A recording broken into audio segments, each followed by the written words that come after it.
आज की इस वीडियो में गोट फार्मिंग से रिलेटेड आपके 10 सवालों के जवाब दिए जाएंगे जो इंतहाई अहम है और हर एक नया गोट फार्मर इनके जवाब चाहता है। सो वीडियो को ध्यान से और मुकम्मल देखिएगा अगर आप वाकई गोट फार्मिंग करना चाहते हैं, क्योंकि ये वीडियो आपके लिए बहुत हेल्पफुल साबित होगी।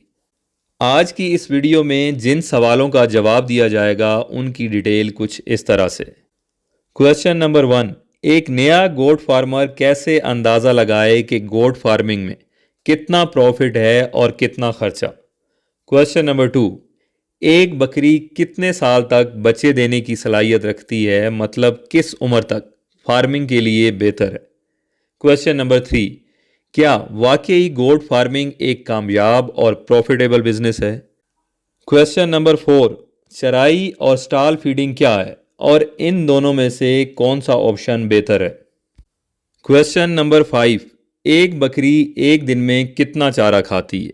क्वेश्चन नंबर 6, बकरी के चारे के लिए कितनी जगह दरकार होती है जहां पूरा साल चारा उगा के खुराक की ज़रूरत को पूरा किया जा सके।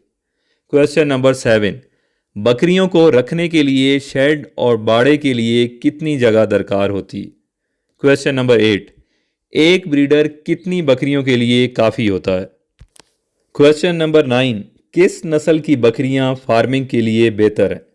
क्वेश्चन नंबर 10, एक नए फार्मर को कितनी बकरियों से अपना फार्म या काम स्टार्ट करना चाहिए।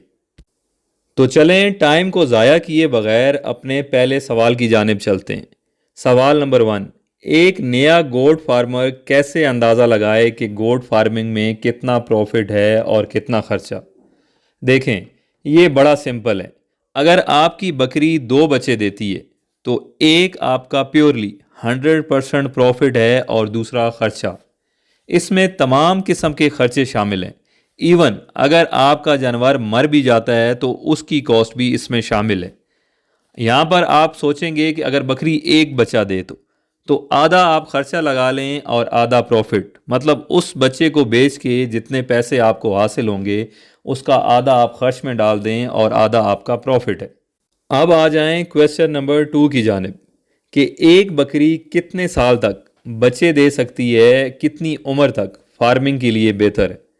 देखें, एक बकरी को 14-15 महीने की उम्र में क्रॉस कराया जा सकता है और एक बकरी 15-16 साल तक बच्चे देने की सलाहियत रखती है। फर्दर, अगर 16 साल के बाद उस बकरी के मुंह में दांत सलामत है और वो हेल्दी है तो वो 20 से 25 साल की उम्र में भी कीमती और जवान समझी जाएगी। इसके बरक्स अगर उसके मुंह में दांत नहीं है या दांत हिल रहे हैं तो 6 साल की उम्र में भी उस बकरी को बूढ़ा तस्वुर किया जाएगा। सो आप बकरी खरीदते वक्त इस बात को ज़हन में रखें और बकरी के दांतों को चेक करें। अगर उसके दांत सलामत हैं और हिल नहीं रहे हैं तो वो बकरी आपके लिए फ़ायदा मंद है, प्रॉफिटेबल है। और इसके बाद सवाल नंबर 3 है कि क्या वाकई गोट फार्मिंग एक कामयाब प्रॉफिटेबल बिजनेस है। तो देखें, इसके जवाब में मैं कोई दावा नहीं करूंगा बल्कि आपको दलील दूंगा कि अल्लाह पाक के हुक्म से ये काम तमाम अंबिया ने किया और नबी पाक सल्लल्लाहु अलैहि वसल्लम का फरमान है कि इस काम में बरकत है।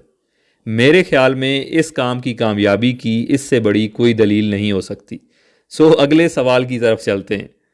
सवाल नंबर 4 है कि चराई और स्टॉल फीडिंग क्या है और इनमें से कौन सा ऑप्शन बेहतर है। देखें, चराई का मतलब है कि आप बकरियों को खेतों में, जंगलों में बाहर लेकर जाएं, उन्हें खुला छोड़ दें, वो घूम फिर कर घास, दरख्तों के पत्ते, जड़ी बूटियां वगैरह खाकर अपना पेट भर लें। इसे चराई कहते हैं।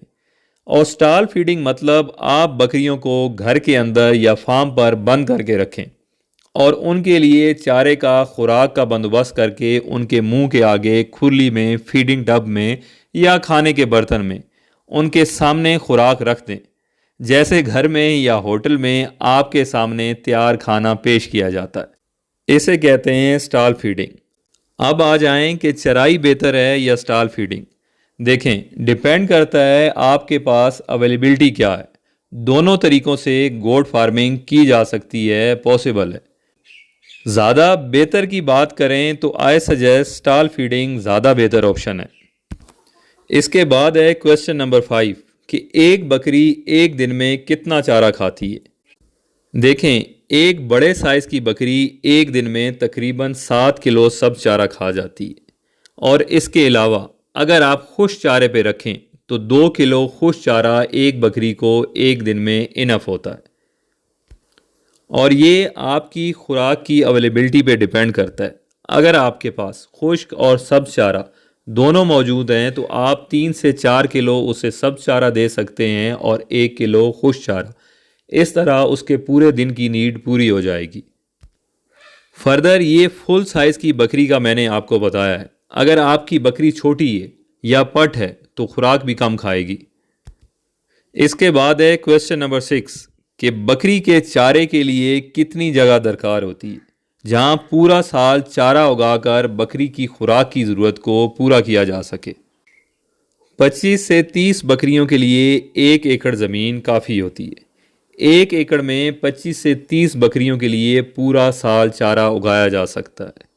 अगर पानी वाली जगह है, नहर है, बोर है, तो ऐसी जगह पर आप 30 से 35 बकरियों के लिए भी आसानी से चारा उगा सकते हैं, पूरे साल की ज़रूरत को पूरा कर सकते हैं। तो आप अपनी बकरियों की तादाद के मुताबिक कैलकुलेशन कर लें कि आपको कितनी जगह दरकार है। 1 एकड़ में 25 से 30 बकरियों का चारा उगाया जा सकता है। क्वेश्चन नंबर 7 है कि बकरियों को रखने के लिए शेड और बाड़े के लिए कितनी जगह दरकार होती है। देखें, शेड कहते हैं कवर्ड एरिया को, छती हुई जगह को जिसके ऊपर छत मौजूद हो, और बाड़ा कहते हैं ओपन स्पेस को, बगैर छत वाली जगह जहां बकरी अपनी मर्जी से खुली घूम फिर सके। और एक बकरी को रखने के लिए शेड के अंदर मिनिमम 5 स्क्वायर फीट जगह दरकार होती है। इसके अलावा बाड़े के अंदर 10 से 15 स्क्वायर फीट, और एक मरला ज़मीन के अंदर तकरीबन 272 स्क्वायर फीट होते हैं। स्क्वायर फीट निकालने का तरीकाकार ये है कि आप लंबाई को चौड़ाई से ज़रब कर दें तो स्क्वायर फीट आ जाएंगे। अच्छा, ये जो मैंने आपको रिक्वायरमेंट बताई है कि शेड के अंदर 5 स्क्वायर फीट और ओपन 10 से 15 स्क्वायर फीट, ये मिनिमम रिक्वायरमेंट है। इससे ज़्यादा आप जितनी जगह कर लेंगे तो ज़्यादा बेहतर है, आपके जानवर कंफर्टेबल रहेंगे। मगर 5 स्क्वायर फीट शेड में और 10 से 15 स्क्वायर फीट बाड़े में इतनी जगह पे आसानी से अच्छे तरीके से फार्मिंग की जा सकती है। इसके बाद है क्वेश्चन नंबर 8 कि एक ब्रीडर कितनी बकरियों के लिए काफ़ी होता है। देखें, 30 बकरियों के साथ एक ब्रीडर रख सकते हैं। 30 बकरियों से ज़्यादा हों तो एक ब्रीडर ऐड कर दें, मगर ब्रीडर तगड़ा होना चाहिए, हाइट में, लेंथ में, साइज़ में बड़ा हो, ताकि आपका प्रोडक्ट, बकरी का बच्चा अच्छा सेहतमंद पैदा हो और आपको मुनाफा दे। तो चलें आगे बढ़ते हैं क्वेश्चन नंबर 9 की तरफ। क्वेश्चन नंबर 9 है कि किस नस्ल की बकरियां फार्मिंग के लिए बेहतर हैं, सूटेबल हैं। तो इसका जवाब है कि आप ऐसी ब्रीड सेलेक्ट करें जो पूरे पाकिस्तान में किसी किस्म के मौसम में हर किस्म की खुराक पे इजीली एडजस्ट हो जाए, ताकि कल आपको बेचने में आसानी हो, आप हर किस्म के कस्टमर को अप्रोच कर सकें। ऐसा ना हो कि आपकी बकरियां एक मखसूस एरिए के लिए हों। तो इस चीज़ को सामने रखते हुए मेरी नज़र में मक्खी चीनी, बीतल, पटेरी, सिंधी गुलाबी ये नस्लें बेहतर हैं। इन नस्लों में एक क्वालिटी तो ये है कि ये पूरे पाकिस्तान में हर किस्म के मौसम पे, हर किस्म की खुराक पे आसानी से पाली जा सकती हैं। और दूसरा ये है कि इनका कद काट साइज़ अच्छा होता है, जिसकी वजह से पैदा होने वाले बच्चों का वेट साइज़ हैवी होता है। चाहे आप उन्हें नस्ल के हिसाब से बेचें या गोश्त के हिसाब से, वो आपको इंशाल्लाह प्रॉफिट देंगे। अब आ जाएं आज के आखिरी सवाल की तरफ, और ये आज का आखिरी सवाल है गोट फार्मिंग से रिलेटेड। और भी बहुत सारे सवाल हैं, इंशाल्लाह नेक्स्ट वीडियो में आपके साथ शेयर करेंगे। क्वेश्चन नंबर 10 है कि एक नए फार्मर को कितनी बकरियों से अपना काम या फार्म स्टार्ट करना चाहिए। देखें, ये डिपेंड करता है आपके बजट के ऊपर, आपके पास इन्वेस्टमेंट कितनी है, पैसा कितना है। दूसरी चीज़ है आपके पास बकरियों को रखने के लिए सर्दी गर्मी मौसमी असरात से बचाने के लिए शेड किस साइज़ का है, कितनी बकरियां उस शेड में रखी जा सकती हैं। तीसरी चीज़, उन्हें खिलाने के लिए आपके पास खुराक का सोर्स क्या है, कितनी खुराक आपके पास मौजूद है। और चौथी चीज़, डेली बेस पे आप उन्हें कितना टाइम दे सकते हैं, उनकी देखभाल कैसे कर सकते हैं। इसे मैं आपके लिए थोड़ा सा एक्सप्लेन कर देता हूँ। जो बजट की बात की, अगर आपके पास 10 लाख रुपए है तो आई सजेस्ट आप 6 से 7 लाख रुपया इन्वेस्ट करें, 3 लाख बैकअप पे रखें। ये बैकअप आपको कॉन्फिडेंस देगा, आपके काम में कोई ऊंच नीच होगी तो ये पैसा आपको हेल्प करेगा, सपोर्ट करेगा, आपका बिजनेस चलता रहेगा। अगर आपके पास बैकअप पर पैसा नहीं हुआ तो आपका फार्म, आपकी दुकान बंद हो जाएगी। नॉर्मली फेलियर की यही वजह होती है कि हमारे पास 10 लाख होता है, हम 4 लाख उधार लेके भी उस बिज़नेस में डाल देते हैं और जरा सी ऊंच नीच होने पे हमें वो काम कारोबार छोड़ना पड़ता है। सो आप अपनी इन्वेस्टमेंट का 60 to 70% इन्वेस्ट करें, बाकी बैकअप पे रखें। और दूसरी चीज़ है, बकरियां ख़रीदते वक्त आप अपने शेड को ध्यान में रखें कि आपके फार्म पे कितनी बकरियों का शेड मौजूद है, कितनी बकरियां आसानी से वहाँ पे रह सकती हैं।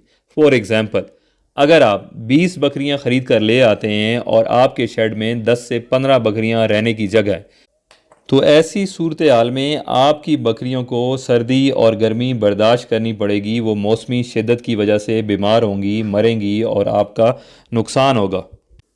और तीसरी चीज़ है खुराक। आप बकरियां ख़रीदते वक्त खुराक को अपने जहन में रखें। अगर आपके पास 20 बकरियों की खुराक अवेलेबल है तो आई सजेस्ट आप 15 बकरियां ख़रीद के लाएं। खुराक का स्टॉक ज़्यादा हो तो कोई मसला नहीं है, मगर खुराक कम नहीं होनी चाहिए। और इसके बरक्स, अगर आपके पास खुराक कम हो और ज़्यादा बकरियां आप ले आएँ तो उस सूरत में खुराक की कमी की वजह से, भूख की वजह से आपकी बकरियां बीमार होंगी, कमज़ोर होंगी, उनकी वैल्यू, कीमत गिरेगी और वो बीमारी की वजह से मरेंगी भी। और दूसरी सूरत में, अगर आप रेडीमेड खुराक बाज़ार से ख़रीदते हैं तो वो काफ़ी कॉस्टली होती है।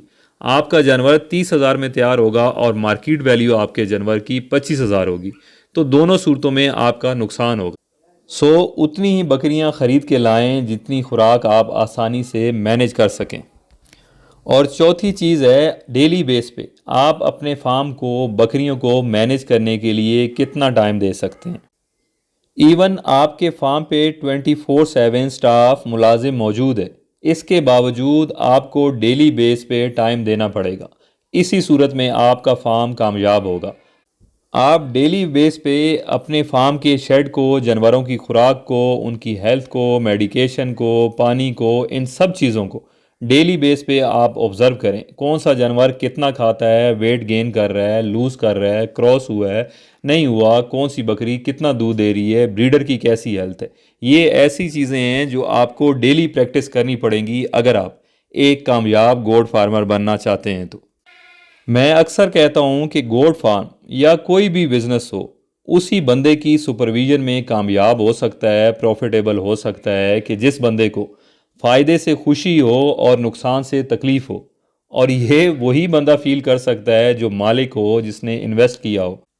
और अगर आप ये समझते हैं कि आप सिर्फ पैसा इन्वेस्ट कर देंगे और महीने बाद प्रॉफिट आ जाएगा, तो यकीन करें ऐसा कभी भी नहीं होगा। आप पैसे, टाइम दोनों ज़ाया करेंगे।